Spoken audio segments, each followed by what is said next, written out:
the problem we've got now is who would want to take her, which is crazy to say that. I met a player to try and get him to sign for Derby at the Atlantis Water Park in Dubai. On top of the log flume. The jumper that I signed for Man United in was Clean's cousin's jumper. So, so yeah, it shows how prepared I was for it. When I signed up to do this podcast, I wasn't really expecting that it might turn into a form of therapy for two Manchester United fans, including, of course, a Manchester United great, Wayne Rooney. It's Thursday afternoon. Manchester United did, of course, lose to Grimsby last night in the EFL Cup. So I guess the first question is, how's everyone feeling, Wayne? It was difficult to watch, I think. I did feel there was a lot of positives in the Arsenal game, first game of the season, and then Fulham was a disappointment in the performance, and then to go to Grimsby and lose in the cup with a lot of the starting 11 involved in the game, the best players involved in the game, just the way they lost, it was disheartening. There's something not right. I think that's clear. I think the manager said that after the game, and I think that's clear for everyone to see that there's something not right there. No, I'm surprised Wayne's just not like completely just going all in on Everton now. Like that's it. Like just cutting ties with a club. Like because honestly, I wouldn't blame anybody. Listen, you could talk about the tactics, you could talk about this, that, and the third, but at the end of the day, none of the players on that pitch should be losing to a fourth division side. Like you should be going out there 11 men. If you paid £70 million for a striker, you shouldn't be having to tell him like how to score a goal against Grimsby. Like, and this is, I don't know, anybody that's in the Premier League should be beating lower league opposition like that. Yeah, okay, that can happen. No, it can happen. We lost to Crawley years back in the cup, and but the difference is, everyone looking at that game, they know it's a one-off. Yes. So the issue now is we're seeing very similar performances, similar results, and it's getting to even though it's only 3 games into the season, it's getting to a point now where you're like, what is going on? Okay, for those of you listening and watching at home, we actually recorded this podcast on Wednesday, but given what did happen at Grimsby on Wednesday night, we thought we had to jump on and react to it all. We've got some brilliant transfer stories coming up for you, but let's just dive into it a little bit more. We're going to try and keep it short and sweet, but go on, Kay. What is concerning you the most? Because there's so many different aspects and ways we could go with this, as Wayne's just mentioned. Well, it's just everything that Wayne said, and also the fact that, it's August 28th, and realistically, we can only win one competition now, which is the FA Cup. Like that's the only competition we're still in. I can't see us winning Premier League. No, you're joking. We'll be lucky to stay up at this rate.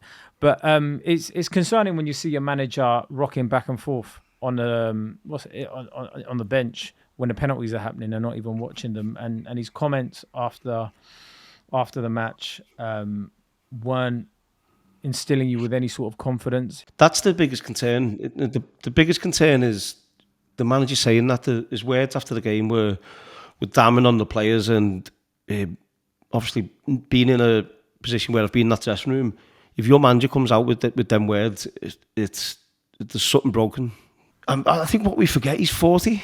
He's a young manager, and Manchester United is so different to where he's been before. And you come in, there's the media team, the commercial team, the fans, the media.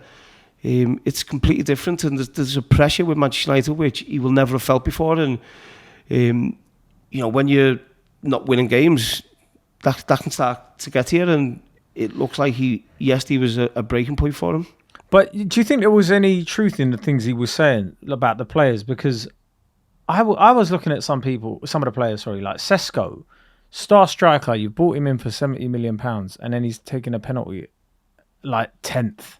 Yeah, that's crazy. He should be 1 or 2, really. They're taking a penalty, but I've never known a player to go into a football pitch and not try and win the game for his teammates, for the manager. I've had, I think it's well documented, me and Alex Ferguson had a bit of a falling out, but I'll go on that pitch and give everything I've got. for the team, for him. You know, that's for the fans. So I don't think the players weren't tired. Maybe was they a bit complacent? Maybe they've gone there thinking, oh, it's a League Two team, which can happen. You think, oh, we'll just turn up and win the game. That can happen, and then before you know it, the game's got away from you. So it happens. It'll happen again, probably in the next round to someone else. But just where Manchester United are at the minute, it's hard to take, really. Do you know what one thing that's really annoying me is when you see that sort of attitude in a striker, that to go 10th in a penalty shootout, I'm like, are you the right sort of player for Man United? Whose decision is that? Is that on the player or is that on the manager? No, that's the player, because a manager would never put a player up to go first or second if the player didn't want to take a penalty. So I think he clearly didn't want to take a penalty. So that'll definitely be on the player. It's strange to have a striker who doesn't want to take penalties.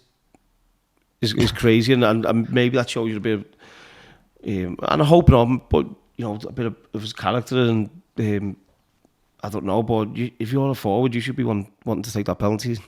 No, as a fan, I'd want to see some sort of reaction. I'd want to see, but Burnley, for me, if I don't see the players coming out with a bit of fire, with a bit of like, you know, impetus to try and do well, then I don't know what I can say about this club after that, because it's looking like we're on a downward spiral and nobody can sort of try and stop it. Yeah, but that's how it used to, like, when teams used to come to Old Trafford, you that's what you'd say. You wouldn't even talk about tactics. You'd say they should be relentless and outrun them, outpower them. You know, and that's why we used to score so many late goals, because the opposition were dead on the feet. So for them not to do that every game, especially at Old Trafford, is crazy. I think there's just a little bit too much rotation going on, and players are getting a little bit lost. And when we lose the ball, there's massive gaps and spaces, and it's exactly what it's a carry on from what happened last season. And if it carries on like that, then unfortunately, I don't see how it moves forward. I was going to say, what is the way forward for Ruben Amorim? What is the way forward for Manchester United? Is that the same thing? Because watching his post-match interview last night, I mean, I've been the reporter in that situation many times, and if he came out like that, you're going, wow, this is incredible. But he felt like he was talking himself into something and then talked himself out of something. And it feels like he was trying to send a message to his players, but was he also trying to tell the board something? It felt like it was all quite confused. Do you feel like, Kay, there is a way forward for Ruben Amorim and Manchester United long term? Is this going to work out? The only way there's a way forward is if he wins games, and unfortunately, it doesn't look like he's winning games. His comments were, "We'll look at the next game and then we'll sort it out in the international break." To me, that seems like he's saying, "We'll sort out my exit." When you're doing an interview at the end of a game, you have to protect your players, whether you want to or not. And you can be honest with the players and have a go at them in the dressing room, but you have to protect the players. Wayne was messaging me yesterday in the group saying, "Stay strong," and I was like, well, I was ripping my hair out. Ken. What is there left to stay strong about? Like, I've been strong for ages now. Look, it's one of those as well. Like, we get rid of him, and you're in the process of another rebuild, right? And are you going to go for a manager that plays a similar system as him, or are you going to go for a manager that plays a different system? And it feels a bit like disjointed. There doesn't seem to be any sort of continuity. And who's really out there in a manager market right now that you could bring in? The problem we've got now is who would want to take it, which is crazy to say that. Yeah. Do you know what I mean? It's you know, you've got one of the biggest clubs in the world, and you've probably got managers sitting there thinking, not now. Yeah. So yeah. It's how quick it's changed, and listen, I'm there a lot at the club with my boys, and want the club to succeed and be successful, and I think it will get back, and no doubt about that. It's too big a club not to, but when you're in this moment, it is very difficult to watch. I mean, I did come in there and offer some perspective in the WhatsApp chat and say, well, Could be worse, could be a Watford fan like me. So, yeah. Well, yeah, who's your manager this week? Shut up. I haven't heard that joke before. I get it every other week from all my other mates. Anyway, that's where we'll leave that. I'm sure we're going to talk about Manchester United a fair bit more on next week's show and the week after and the week after that. But let's get on with the bulk of this week's show, which is transfer themed. And Wayne has had some brilliant stories for us. It's a busy old week, isn't it? I actually loved the last week of the transfer window. I particularly loved this transfer window in general. It's felt like we've had loads of drama. But we thought we could rewind the clock back and reminisce on a certain transfer. One of the biggest in Manchester United's history, some could say, Kay, when Wayne Rooney signed for Manchester United. Do you know you're saying as if you kind of forgot it ever happened. Yeah. No, do you know what was the funniest thing about that was? It was sort of it was rumoured that it was happening anyway throughout the whole summer after the Euros.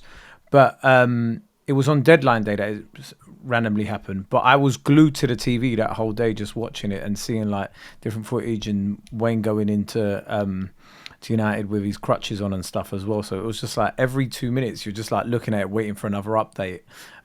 It wasn't like now where you've got like 13 journalists reporting on like every aspect of it. So it was like you tried to get everything you could. But what was that actually like going through it, Wayne? Do you know what? I was quite chilled. I was, at the time, there was a lot of press trying to follow me around and stuff. So I was actually staying in Colleen's uncle's in Liverpool with Colleen. And the night before deadline day, we sat in, we had the Chinese, had a few glasses of wine. You really were chilled. And then I actually had no clothes there. So the jumper that I signed for Manchester United in was Colleen's cousin's jumper. So, so yeah, it shows how prepared I was for it. What we all want to know is what was on that Chinese order as well, though, Wayne. I don't know. It probably will have been like salt and pepper chicken wings, salt and pepper chips. Oh no, chips from a Chinese. I don't get it. What? Go to a chippy, go and get fish and chips if you want chips. Yeah, but they're not the Chinese chips.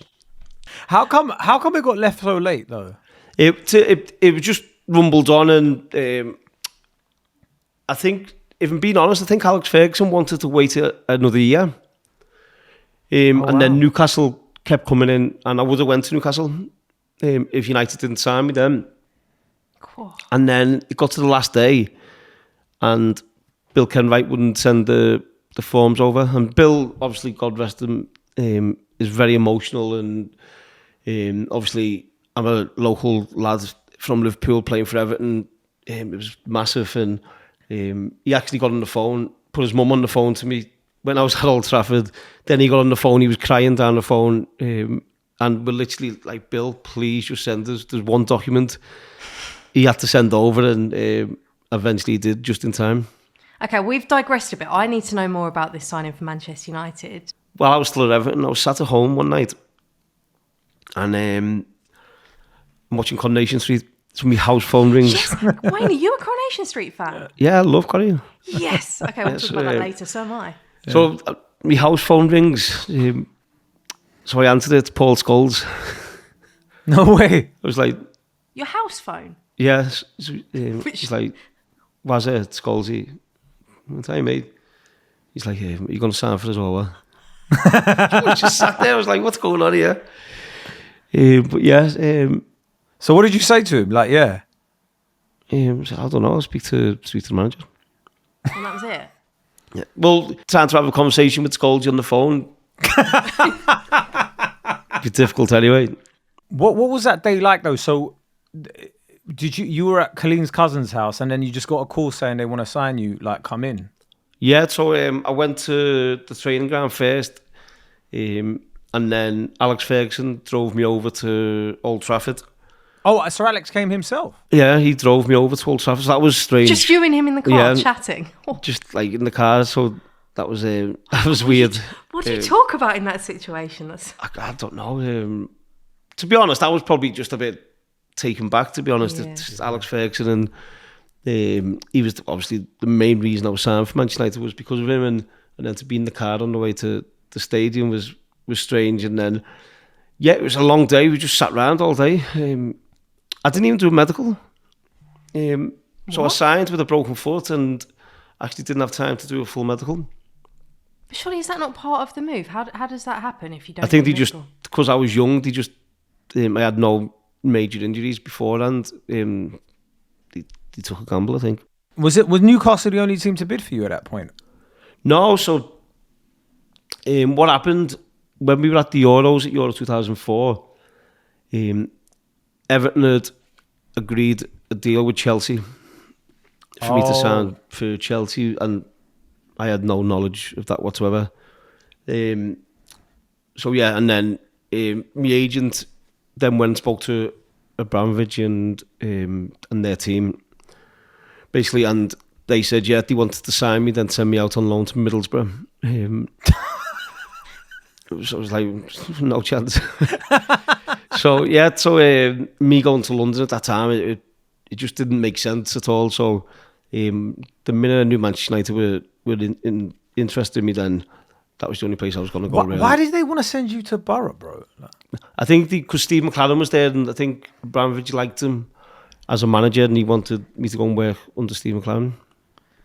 Oh my God! Do you imagine if that went through? Instead of scoring a hat trick in the Champions League on your debut, you'd have been smashing in goals in the Championship. Yeah. So no, but yeah, it was honestly, it was all weird. It was like one minute I'm getting told Everton have agreed a deal with Chelsea. I'm like, well, I want to go to Chelsea. How much in that situation, Wayne? It always fascinates me when we hear about transfers. When you hear it, clubs have agreed. How much control and say do you have as a player? Because that sounds like a stupid question to ask. Well, I suppose you have all the say really, because if you don't want to go, so you can literally say no, I'm not going. Yeah, you're under contract, so you don't have to go. And so my first day as manager at DC United, I had to go in and have a meeting with an American player and tell me he was transferred to Vancouver from DC, and that's like a 6-hour flight, and his wife had just had a baby, they had a newborn, and that was my first job. I was like, sorry. Is that because they trade players over yeah. there? Oh, it was horrible, honestly. He was just looking at me and it was like, I've just come into the job. Oh my So God. that's where, over there, you can get, the players got no say really, but obviously in England, then the players got all the say really. Was there at any point during your time at United or maybe at Everton, were there any point any foreign clubs came in for you? Yeah, there was talks with a few different clubs, Barcelona, with Madrid, Bayern at one point, Dortmund, I think, inquired as well. So How close did they come? not close. Would you have wanted to have gone though to any of those? I won't, not gonna lie, that Barcelona team, Wouldn't have been bad, would it? they were after number 9 as well, and it's like that would have been nice for them. Yeah, Yeah. I mean, living in Barcelona is not too shabby as well, isn't it? I know, but playing with Messi and Iniesta Yeah. and Xavi and Busquets. It's not a bad package, is it? You wouldn't Yeah, have to do much selling, would you? And I think I actually think my game would have fitted right into that as well. Yeah. Yeah. It's all right though. It didn't go too badly at Manchester United, so No. at least it didn't flop from there. Let me take you back to 2013, Wayne, because you've spoken about the potential of going abroad, but I remember distinctly there were links with you going to Chelsea back then. Jose Mourinho made no secret, as in true Jose style, that he wanted to sign you. What was that like for you? What are your memories of that time? Yeah, I was very close to going. How close is very? Well, I think Manchester United, I think they said to Chelsea that they wanted 44 million for me, and Chelsea didn't get to the 44 million. And then I think they were offering Torres and Ramirez as well as money to Man United, and they didn't take it. But Yeah, they could go. They could do one. Sorry. yeah, but that was that was quite close. I obviously spoke to Jose a few times. Okay, you've talked there about being on the other side of it, being a manager. Have you ever had to ring, or have you done a Scalzi? Let's call it done a Scalzi. Rang anyone? Doesn't have to be on the house phone. Maybe it'd be on the mobile to kind of try and persuade them to sign. Someone like Michael Carrick or anything like that. No, I don't think I have. I've done so last year when we were doing the Euros. I was out in Germany, So I was trying to obviously sign players for Plymouth then, and so as soon as I finished the game, I'm back in the hotel room on my laptop and putting presentations together, and then doing calls with players to try and convince them to sign. So yeah, it's Sorry, you put presentations together for the players to join. Yeah. What's in that presentation? Is it like a PowerPoint thing with like? Yeah, you're just showing them, what formation the team's going to play, where he fits into that, and just makes them feel a bit better. Oh, that's insane! I can't. I thought you'd have somebody to do that for you. That is insane. I didn't realize that you were going into a hotel room yourself on a computer. That's insane. I think that's the way it's gone now. All the players, because they've got access to so much data and so much information. They've been brought up with it, so they want to know. They want to know more, really.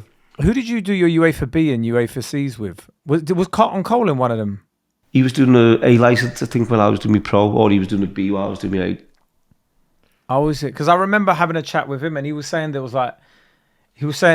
was like you and somebody else was really good on like the presentations, but when he was doing it, he was terrible. He didn't know how to use. He didn't know how to use computers because he'd never learned.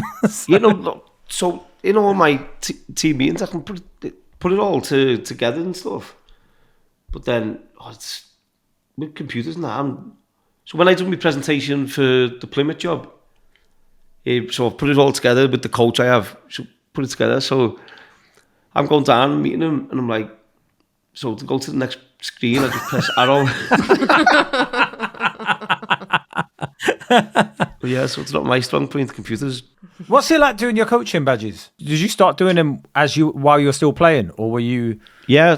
Well, I actually started them when I was like 19 or 20. Oh wow! And then I stopped. Didn't have the time, obviously, with playing and stuff, and then went back to them. Is it quite a lot? Like, I know it sounds stupid, but is it quite a lot of commitment? To get them all, it's about 8 years, something like that. Oh wow! Yeah, there's some. There was one we done for the pro license. We got the cast of Les Mis in. It was amazing. What?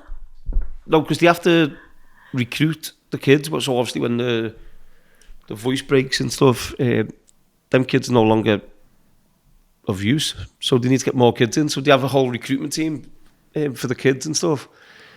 So they talk you through all that and the different managers for different parts of the show.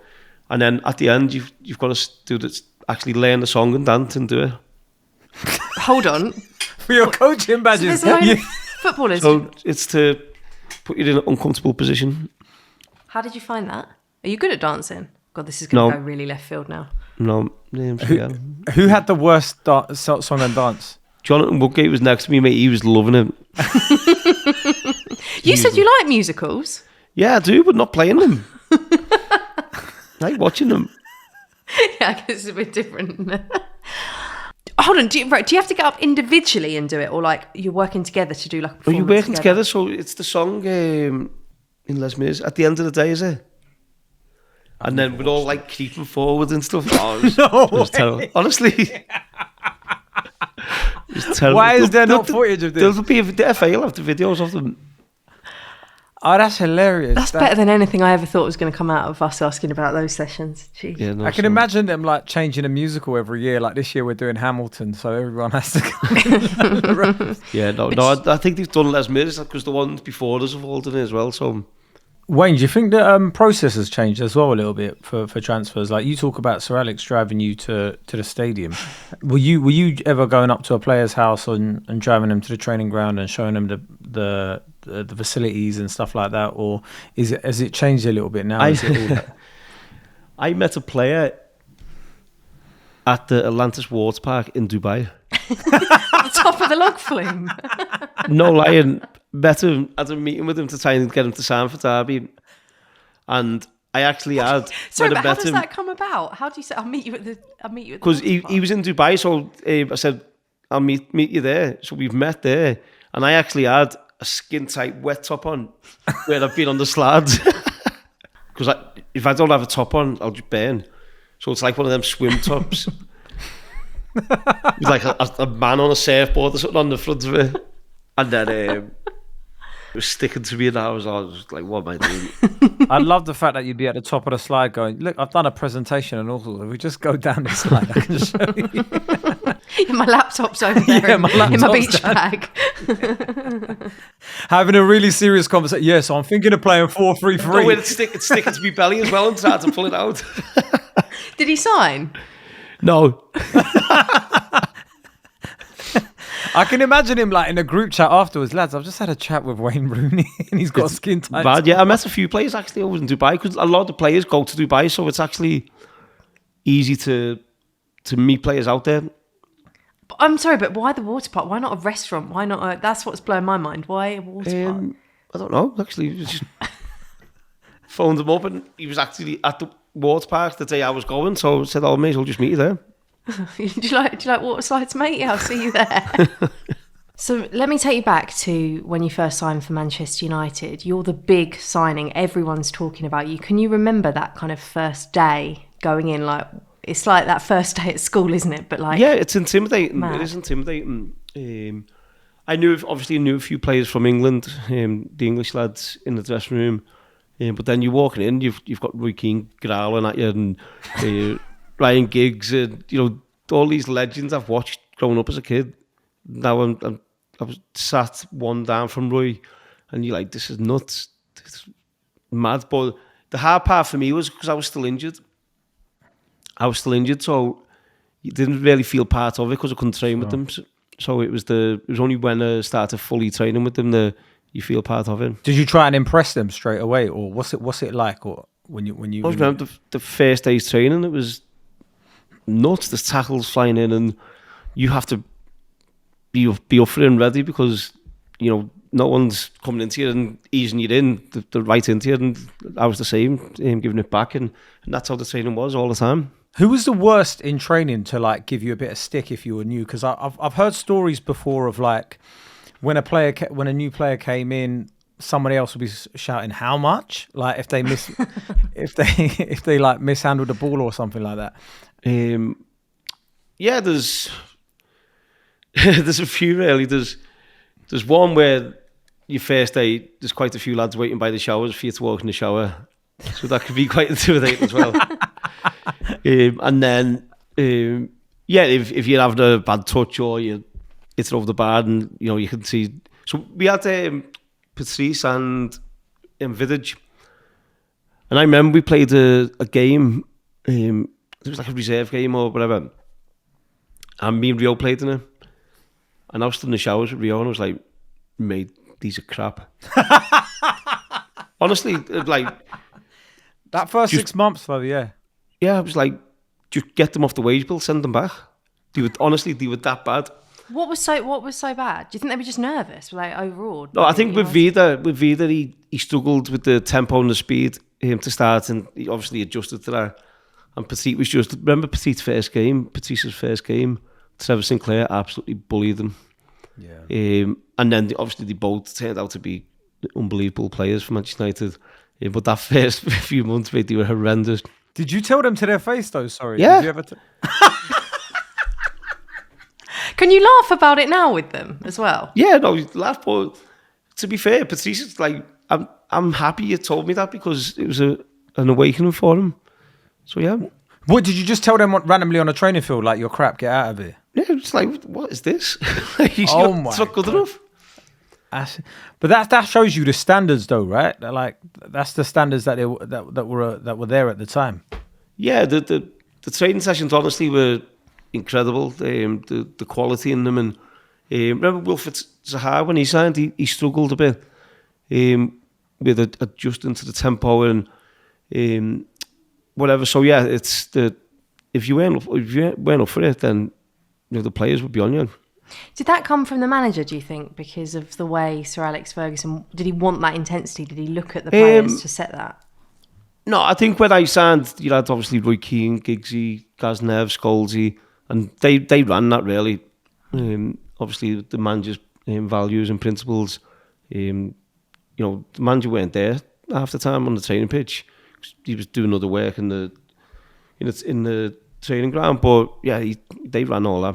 Do you respect players more when they do manage to turn it around? Like, Evra and Vidic. That must have been so tough for them. But for them to go on and have the careers they did at United, knowing that you lot were essentially laughing at them, yeah, is pretty impressive. and you know, you could see, especially Vida, you could see how much it was playing on his mind and how hard he was working to get up to speed with it, and obviously he did, and turned out to be a unbelievable player for us. So yeah, when it's not going well for you, to have the mindset and the character to be able to turn that around, I think is fantastic.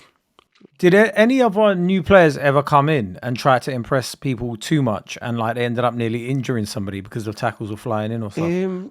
Not that I can remember. I always remember there was a left back from the reserves, Demi, and he trained with us.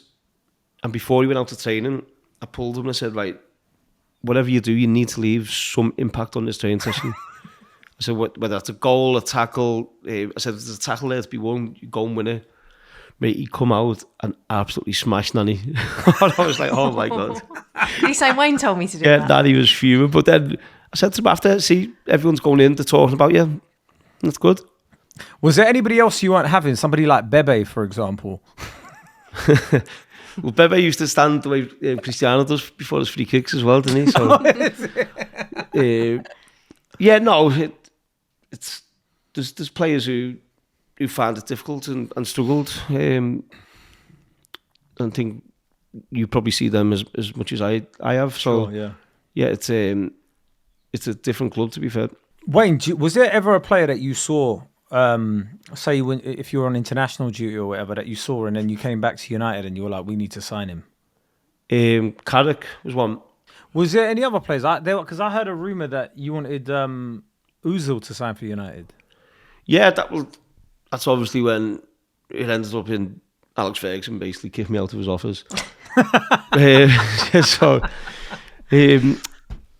Yeah, I was saying to have a look at Ozil, and to be fair, as he said to me, it's none of my business.